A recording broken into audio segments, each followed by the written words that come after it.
So you just bought your Vortex and you're wanting to know how to take care of it to get the most longevity out of your new piece of equipment.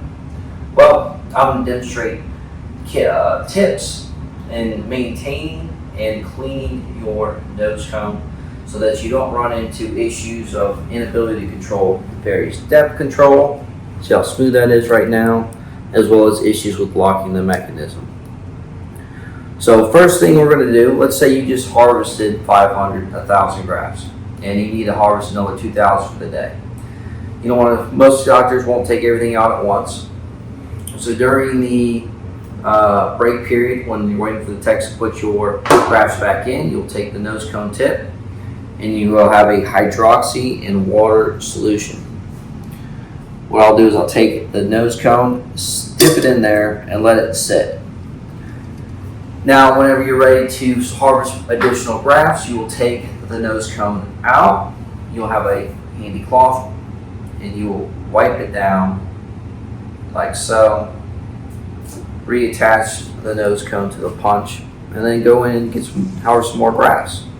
And then repeat the step at each time until the case is finished. And the unit's nose cone all the way out, like so. You can see the depth is at its shallowest.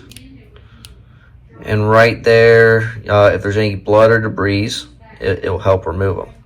The next thing I'm going to do is disassemble this. I'm going to place it in my ultrasonic bath, as well as the handpiece itself. And I will let it sit there for 15 minutes under sonication. You want to make sure that the ultrasound is warm water. Warm water will allow the blood particles to expand and come off easier. Once my 15 minutes is up, I will remove the nose cone.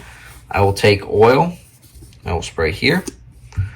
Now, too much oil is also a bad thing, so we want to make sure we get just right. So I wiped it down, move it, unlock it, lock it, unlock it. Oil's all worked in the gears very well. Oil's also now in those gears, and then I will take this spray here, spray that down, wipe it, and I will move my depth control like so and get the oil worked into the gears. Now it should operate real smooth and you shouldn't have any issues. Now that your handpiece is well oiled, you'll stick it in the autoclave for an extended period of time and you'll be ready for the next day.